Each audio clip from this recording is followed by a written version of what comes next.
Welcome to sociology classes. मैं हूं आपका दोस्त शिबू। आज हम डिस्कस करने वाले हैं इग्नो MSO 004 के एग्ज़ाम के रिलेटेड इम्पॉर्टेंट टॉपिक्स के बारे में। आज का जो क्लास है ये हमारा सोशियोलॉजी इन इंडिया के बारे में है। इस टॉपिक में हम बेसिकली स्टडी करते हैं इंडिया के रिलेटेड चीज़ों के बारे में, यानी कि इंडिया में सोशल किस तरीके का चेंज हो रहा है, हमारे जो इंडिपेंडेंस के टाइम के पहले किस तरीके का इंडिया होता था और आजकल के टाइम पीरियड में यानी कि कॉन्टेम्पररी पीरियड में इंडिया का किस तरीके का चेंज हुआ है, ये सारी चीज़ें इस बुक में हम बेसिकली देखते हैं। तो अब देखते हैं कि हमारे लिए एग्ज़ाम में वो कौन से इंपॉर्टेंट टॉपिक्स हैं जिनके ऊपर हमें ज़्यादा फोकस करना चाहिए। पहला है emergence of sociology in India, यानी कि इंडिया में सोशियोलॉजी किस तरीके से आया है। यहाँ पर हमारा इमर्जेंस हम थ्योरेटिकल पर्सपेक्टिव से किस तरीके से देखते हैं, यानी कि सोशियोलॉजी डिसिप्लिन किस तरीके से हमारे इंडिया में डेवलप हुआ है, इसके बारे में हमें जानना होगा। फिर हम देखेंगे BR Ambedkar and Lohia on caste. यहाँ पर कास्ट के दो इम्पॉर्टेंट लोगों का पर्सपेक्टिव हमें याद रखना होगा। यहाँ पर एक तरफ है हमारा BR अम्बेडकर और दूसरी तरफ है राम मनोहर लोहिया। ये दोनों ही बहुत इंपॉर्टेंट है, लेकिन BR अम्बेडकर से बहुत ज़्यादा क्वेश्चंस आते हैं।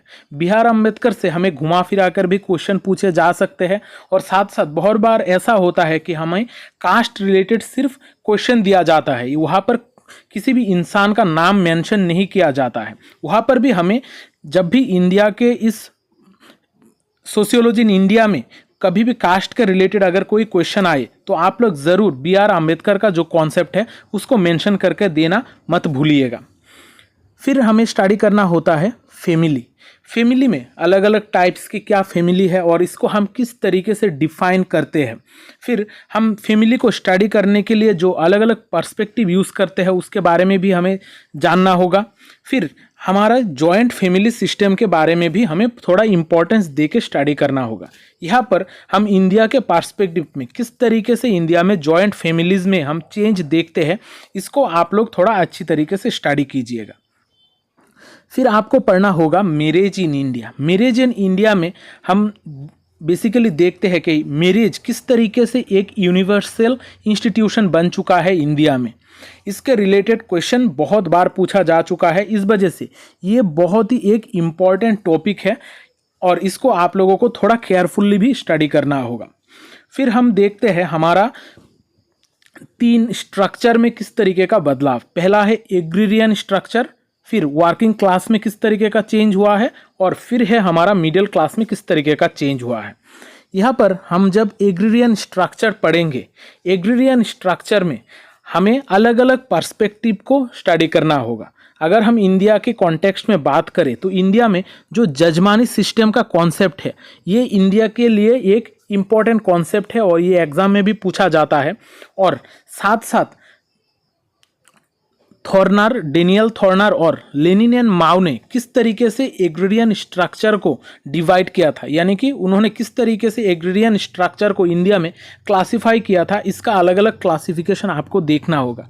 क्योंकि ये जो क्लासिफिकेशन है उनको पार्टिकुलरली मेंशन करके एग्जाम में पूछा जाता है। इसमें डेनियल थॉर्नर का जो कॉन्सेप्ट है, एग्रीरियन स्ट्रक्चर का कॉन्सेप्ट है, ये ज़्यादा इम्पॉर्टेंट है। फिर आपको स्टडी करना होगा growth of working class in India, यानी कि इंडिया में वर्किंग क्लास का ग्रोथ किस तरीके से हुआ है। हम यहाँ पर प्री इंडिपेंडेंट इंडिया में किस तरीके का ग्रोथ हुआ है और इंडिपेंडेंस के बाद क्या ग्रोथ हुआ है, इसको भी इम्पोर्टेंस देते हैं। फिर है evolution of middle class in India, यानी कि मिडिल क्लास जो आजकल हम देखते हैं ये मिडिल क्लास का इवोल्यूशन हमारे इंडिया में किस तरीके से हुआ है। हम अगर प्रीवियस टाइम पीरियड की बात करें तो पहले इंडिया में कोई मिडिल क्लास लगभग नहीं था, लेकिन आजकल के दिन में हम मिडिल क्लास का बहुत ज़्यादा बातें करते हैं और ये मिडिल क्लास किस तरीके से इवॉल्व हुआ इसके रिलेटेड भी आपको क्वेश्चन पूछे जाते हैं। फिर जो हमारे लिए बहुत ही सबसे ज़्यादा इम्पॉर्टेंट पॉइंट्स है, यानी कि जो टॉपिक है वो है हमारे ट्राइब का रिलेटेड क्वेश्चंस। हमें हर बार हर एग्ज़ाम में ही हमें ट्राइब के रिलेटेड एक क्वेश्चन कम से कम पूछे जाते हैं।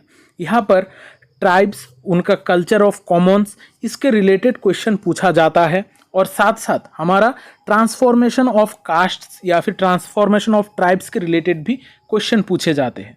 अब यहाँ पर हमारा जो ट्राइब्स है वो किस तरीके से हमारे कास्ट में ढले जा रहे हैं या फिर हमारा जो ट्राइब्स है वो किस तरीके से मिडिल क्लास में चेंज हो रहे हैं, इसके रिलेटेड बहुत ही इंपॉर्टेंट क्वेश्चन है और ये बहुत बार पूछा जा चुका है। यहाँ पर आप लोगों को एक स्पेसिफिक चीज़ को ध्यान में रखते हुए इस चीज़ को स्टडी करना है, वो है संस्कृताइजेशन का कॉन्सेप्ट।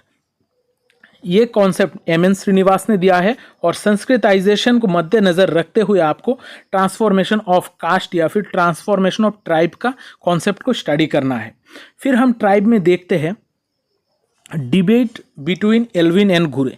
यहाँ पर वेरियर एल्विन और जीएस घुरे के बीच में एक बहुत ही इम्पॉर्टेंट डिबेट हुआ था कि हमारे ट्राइब्स को हम किस तरीके से हमारे सोसाइटी में हम मिला सकते हैं। यहाँ पर एल्विन का एक अलग पर्सपेक्टिव था, वो चाहते थे कि उनको सेपरेट रखा जाए और जीएस घुरे चाहते थे कि वो सोसाइटी में इनको इंटीग्रेट एक साथ बाकी सोसाइटी के साथ इंटीग्रेट कर दे।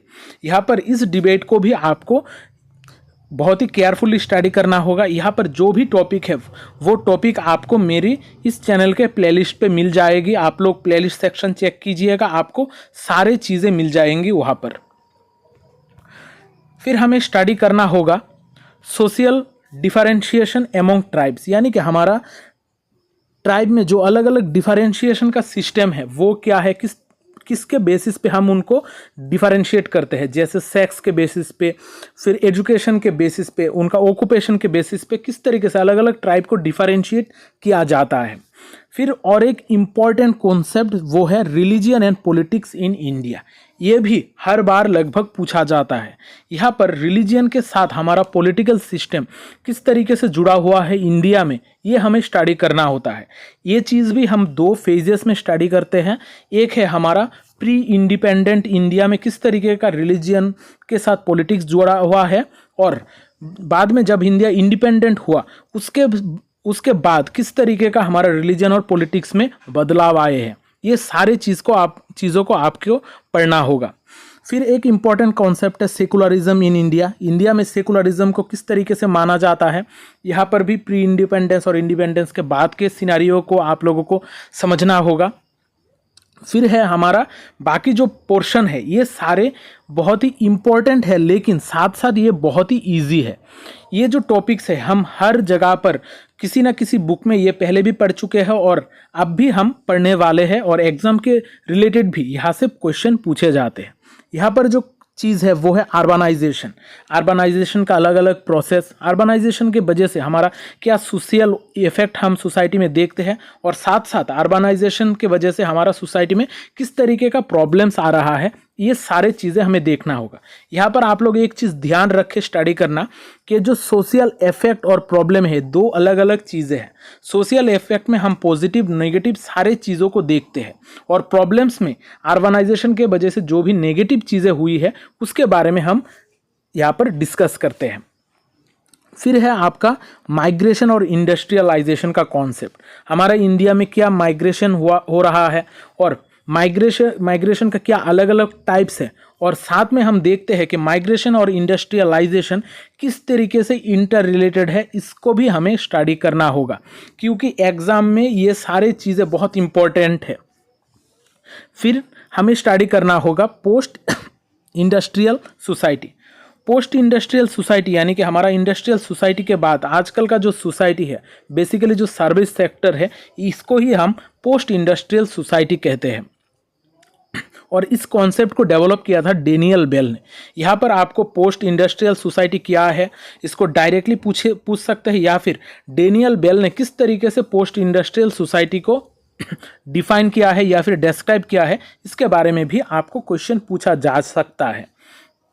फिर आप लोगों को स्टडी करना होगा ग्लोबलाइजेशन का कॉन्सेप्ट, और ये ग्लोबलाइजेशन का कॉन्सेप्ट तो बहुत इजी है, ये बार बार आप लोग स्टडी कर रहे हो। सोशियोलॉजी ऑफ डेवलपमेंट में, सोशल थ्योरी में, हर जगह पर हम ग्लोबलाइजेशन का कॉन्सेप्ट देखते हैं। यहाँ पर ग्लोबलाइजेशन का फीचर ऑफ इम्पैक्ट्स को बारे में आपको स्टडी करना होगा। और फिर आखिरी जो कॉन्सेप्ट है वो है सोशल मूवमेंट्स। सोशल मूवमेंट का अलग अलग टाइप्स, इसका अलग अलग थ्योरीज क्या है, इसके कंपोनेंट्स क्या है और हमारे सोसाइटी सोशल मूवमेंट के वजह से किस तरीके से ट्रांसफॉर्म हो रहा है, इसके बारे में भी आप लोगों को स्टडी करना होगा। यहाँ पर जो भी चीज़ें हैं आप लोगों को मेरे चैनल पे प्लेलिस्ट पे मिल जाएगी। आप लोगों को लग रहा होगा कि यहाँ पर इतने सारे टॉपिक्स हमें स्टडी करने होंगे, लेकिन ये जो चीज़ें हैं ये एकदम स्पेसिफिक करके मैंने सारे बुक्स को कलेक्ट करके क्या क्या इंपॉर्टेंट क्वेश्चन है ये देख के बनाया है, क्योंकि इग्नो के जो स्टडी मटेरियल्स है ये बहुत ही वास्ट है, बहुत ही बड़ा है इनका स्टडी मटेरियल्स, इनका जो सिलेबस है ये भी बहुत बड़ा है। इस वजह से पूरा के पूरा सिलेबस को कवर करना आप लोगों के लिए बहुत दिक्कत हो सकती है। मैंने इसलिए प्रिसाइजली कुछ इंपॉर्टेंट पॉइंट्स दे दिए हैं। अगर आप लोग इसके बाहर कुछ स्टडी करना चाहते तो भी कर सकते हो, आपको और भी ज़्यादा कॉन्फिडेंस मिलेगा एग्ज़ाम में। लेकिन अगर आप ये सारे क्वेश्चन भी टॉपिक्स भी स्टडी कर लो तो आप लोगों को एग्ज़ाम में एटलीस्ट 4 क्वेश्चन तो मिल ही जाएंगे। ऐसा भी हो सकता है कि आप लोगों को 5 क्वेश्चन भी मिल सके, लेकिन आप लोगों को एग्ज़ाम में केयरफुल रहना होगा कि आप लोगों को क्वेश्चंस घुमा फिरा के पूछे जा सकते हैं, इसलिए क्वेश्चन को समझना बहुत ज़रूरी है। और वहाँ पर जो भी थिंकर के रिलेटेड अगर कोई क्वेश्चन पूछे ये किस थिंकर ने दिया है ये भी आप लोगों को ध्यान में रखना होगा। आप जितने ज़्यादा थिंकर का नाम कोट करोगे आपको उतना ज़्यादा मार्क मिलेगा। तो यहाँ पर आज का ये जो सेशन है ये सेशन ख़त्म करते हैं। अगर क्लास अच्छा लगा है तो चैनल को सब्सक्राइब कर लेना और वीडियो को लाइक और शेयर ज़रूर करना, क्योंकि शेयरिंग इज़ केयरिंग। इस चैनल पे आपको सोशियोलॉजी रिलेटेड सारे वीडियोस मिलेंगे। यहाँ पर बहुत सारे प्लेलिस्ट्स है जो आपको स्टडी करने में बहुत मदद करेगा और साथ साथ आपको चीज़ें ढूंढने में भी बहुत आसानी होगी। तो मिलते हैं अगली क्लास में, तब तक अच्छे रहिए, स्वस्थ रहिए और लोगों में प्यार बांटते रहिए। जय हिंद।